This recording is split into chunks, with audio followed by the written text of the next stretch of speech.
कि भारतीय सशस्त्र बलों ने ऑपरेशन सिंदूर शुरू किया, जिसके तहत पाकिस्तान और पाकिस्तान के कब्जे वाले कश्मीर में 9 ठिकानों पर हमला किया गया है। बयान में यह भी कहा गया कि किसी भी पाकिस्तानी सैन्य प्रतिष्ठान को निशाना नहीं बनाया गया है।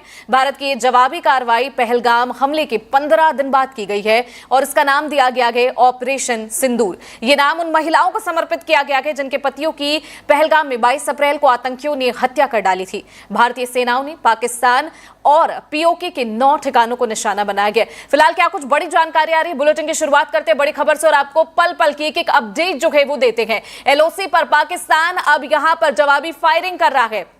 इस वक्त की बड़ी खबर आपकी स्क्रीन पर है। पहलगाम का बदला पाकिस्तान पर एयर स्ट्राइक से लिया गया है। ये बड़ी जानकारी आपकी स्क्रीन पर है। भारत के हमले में आतंकियों के कई ठिकाने बर्बाद कर दिए गए हैं। जैश मोहम्मद और लश्कर पर यहां पर लगातार हमले जो है वो किए गए हैं। रात 1:30 बजे के करीब भारतीय सेना का बड़ा एक्शन जो है वो यहां पर शुरू किया गया था। भारत ने पाक के नागरिकों को निशाना नहीं बनाया गया। सेना ने यह बड़ी जानकारी दी है और भारत के ऑपरेशन सिंदूर से पाकिस्तान बेहद ज्यादा बौखलाया हुआ है। इस वक्त की बड़ी खबर आप तक पहुंचा दे। एलओसी पर पाकिस्तान फायरिंग कर रहा है। हमने भी 7 नागरिकों को खोया है। वहीं आपको बता दें पहलगाम का बदला जो है वो यहां पर लिया गया है। 9 ठिकानों पर मिसाइल से यहां पर जो है उन पूरे ठिकानों को तबाह करने की जानकारी जो है लगातार सामने आ रही है। इस वक्त की बड़ी खबर आप तक पहुंचा दें। ऑपरेशन सिंदूर से बेहद ज्यादा पाकिस्तान जो है वो यहां पर बौखलाया हुआ है। लेकिन वहीं आपको बता दें कि अब से थोड़ी देर पहले ही सरकार और सेना ने मिलकर एक प्रेस कॉन्फ्रेंस की जिसमें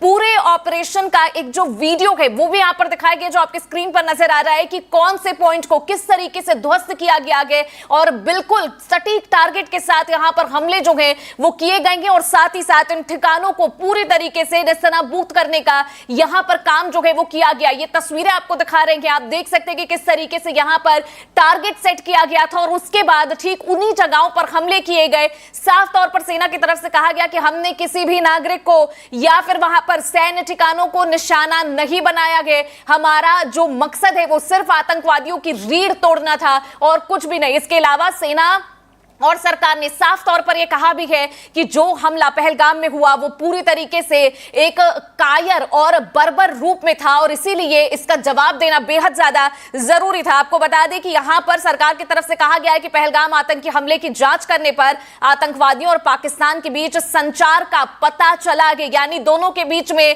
कनेक्शन जो है वो मिला गया। और साथ ही साथ सरकार ने यह भी कहा कि जिन आतंकियों ने पहलगाम में हमला किया था उनकी पहचान सेना ने कर ली, उसके बारे में भी जल्द जानकारी दी जाएगी।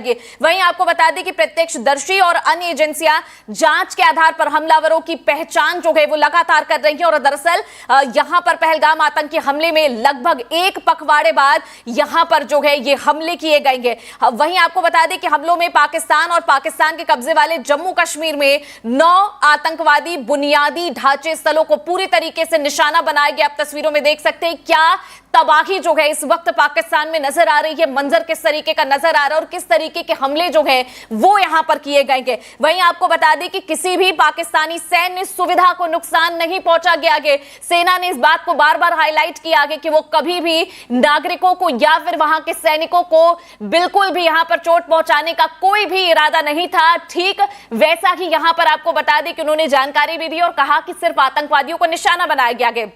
वहीं आपको बता दें कि ये साफ तौर पर जानकारी दी गई और कहा गया कि यह अभियान पहलगाम हमले के बाद भारत की आतंकवाद विरोधी रणनीति में महत्वपूर्ण वृद्धि दर्शाता है। और सरकार ने साफ तौर पर कहा कि जम्मू कश्मीर में जिस तरह की शांति नजर आ रही थी, जिस तरह का विकास नजर आ रहा था, उसी को तोड़ मरोड़ने के लिए यहां पर पाकिस्तान या ये कहे कि आतंकियों की वजह से यहां पर जो है हमले किए गए और उसी का जवाब जो है वो भारत ने यहां पर दिया है। भारतीय सेना ने यहां पर सूत्रों की पुष्टि की और यह कहा इसका उद्देश्य नियंत्रण रेखा के पार से संचालित होने वाली आतंकवादी समूहों द्वारा इस्तेमाल किए जाने वाले लॉन्च पैड और शिविरों को नष्ट करना इस पूरे अभियान का जो यहां पर मोटिव था ये बताया गया। ऑपरेशन की जानकारी देते हुए कर्नल सोफिया कुरैशी ने कहा कि मरकज सुभान अल्लाह, इसके अलावा भवनपुर अंतरराष्ट्रीय सीमा से 100 किलोमीटर दूर स्थित है। यह जैश ए मोहम्मद का मुख्यालय था।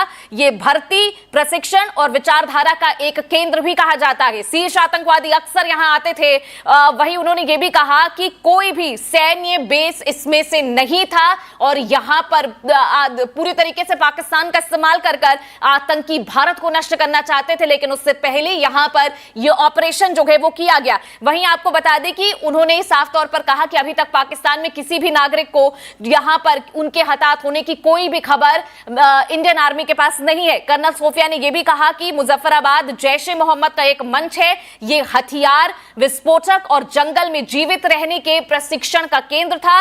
वहीं आपको बता दें कोटली में गुलपुर कैंप नियंत्रण रेखा से 30 किलोमीटर दूर स्थित है। जो आप ऊपर स्क्रीन पे तस्वीरें देख रहे हैं, ये तमाम चीजें इसी तस्वीर के बाद जानकारी दी गई और बताया गया कि किस तरीके से सेना ने टारगेट किया था और उसके बाद एक एक करके हर एक पॉइंट को यहां पर ध्वस्त किया। जिन मिसाइलों का इस्तेमाल किया गया है वो मिसाइल आम नहीं थे। यहां पर यह भी जानकारी दी गई कि इन मिसाइलों ने पहले पेनिट्रेट किया और उसके बाद धमाका किया, यानी यहां पर यह मिसाइल जो है डबल धमाके भी कर सकते और इन्हीं इस तरह की मिसाइलों का इस्तेमाल भी किया गया है। वहीं आपको बता दी कि कोटली में गुलपुर कैंप नियंत्रण रेखा से 30 किलोमीटर दूर स्थित है और यह लश्कर-ए-तैयबा का एक बेस कैंप है जो राजौरी और पुंछ में सक्रिय था। 20 अप्रैल 2023 और 9 जून 2024 को बस हमले में यही आतंकवादी जो है वो शामिल थे। एक बार फिर से स्क्रीन पर वो तस्वीरें हम आपको दिखा रहे हैं जिनके बारे में जानकारी दी है कि यहां पर कौन कौन सी जगहों को पूरी तरीके से ध्वस्त किया गया। यह तस्वीर में आप देख सकते हैं कि ये जो एक पॉइंट आपको ब्लैक नजर आ रहा है कि यहीं पर पहले टारगेट किया जाता और उसके बाद यहां पर जो है कुछ काउंटडाउन के बाद इस पूरे पॉइंट को यहां पर ध्वस्त किया जाता है। ये तस्वीरों में हम आपको दिखाने की कोशिश कर रहे हैं और ये पूरी जानकारी सेना की तरफ से यहां पर दी गई है। जैसा हमने आपको पहले भी बताया कि यहां पर जो है